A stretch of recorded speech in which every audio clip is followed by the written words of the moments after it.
When She Woke interview with Hilary Jordan by Alia Sharma. After the success of her first novel Mudbound, Hilary Jordan's second book When She Woke takes us into a startling future. America is governed by a repressive system in which criminals of all varieties are forced to have their skin permanently chromed according to the severity of their crime. After an illegal abortion, protagonist Hannah Payne must face the lifelong shame of becoming a crone. In this interview conducted by Alia Sharma, Jordan discusses her various sources of inspiration for the imaginative plot. Question 1.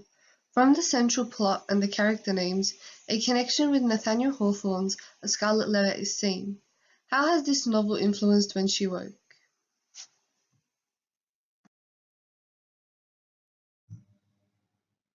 I wrote a fragment of the original story, which was then called Red, when I was in grad school in 2000. I had 4 pages about a woman in prison who had been turned red for murder. I didn't know where to go with the story until around 6 years later when I was casting about for my second novel that I returned to Red. Hester Prynne and her Scarlet popped into my mind, and I thought, oh, I should reread The Scarlet Letter. The scarlet letter that Hester Prynne wears became scarlet skin in When She Woke. The scaffold that Hester stood on in front of the entire community became a sinister form of reality TV where prisoners are televised. The popular minister Hester falls in love with a mega church preacher, and so on. And because of the Scarlet Letter, my future America ended up being not just cruel and repressive, but also essentially a theocracy as 17th century Boston was. There is also so much in your style that is suggestive of Margaret Atwood. The control of the religious right, for instance, are themes played out by both of you. Is this a fair comparison? How much of an influence was Atwood's own unwelcoming future for you? I've always loved dystopian fiction, and I have no doubt that When She Woke was influenced by every dystopic novel I've ever read, from 1984, Brave New World to Children of Men and The Handmaid's Tale. But the main influence on this book was not anyone else's bleak future, but our own troubling present. And I think that that's true of almost all dystopia. It's written in response to current events and trends. It extrapolates a grim vision of where they might lead us and asks, do we really want to go there? Orwell was troubled by the rise of fascism, Huxley by the dehumanization caused by scientific progress.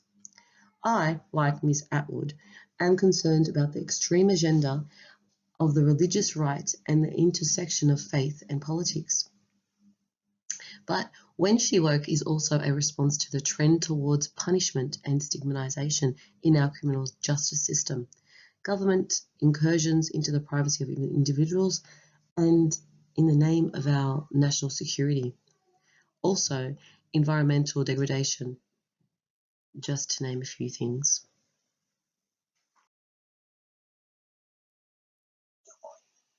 Question 3.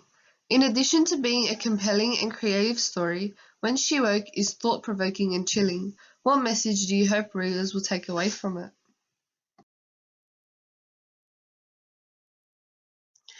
On one level, When She Woke is a cautionary tale about what could happen if we forget who we are as Americans and follow the path of fear and paranoia that some of our leaders would take us down. We've seen a lot of profound and disturbing changes in the years after 9/11, such as a rise in religious fundamentalism, the muddying of the line between church and state, attacks on women's reproductive freedom, and infringements on civil rights in the name of patriotism and national security. And I wanted to say, do we like where this is leading and what the country could look like if we go there? On another level, the book is a deep delving into some of the issues that divide us.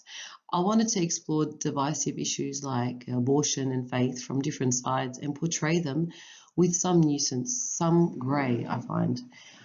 I think that's the job of literature, to tackle the reality, the real big stuff, and to say to people, hey, You may believe X, but have you ever considered Y? Do you know that there was a Z? Certainly, inhabiting a character whose views were completely unlike mine forced me to re-examine some of my own entrenched ideas. So basically, my hope for the book is that it will make readers do the same. Stop, ask questions of themselves, and find respect for other points of view, even those that they may disagree with.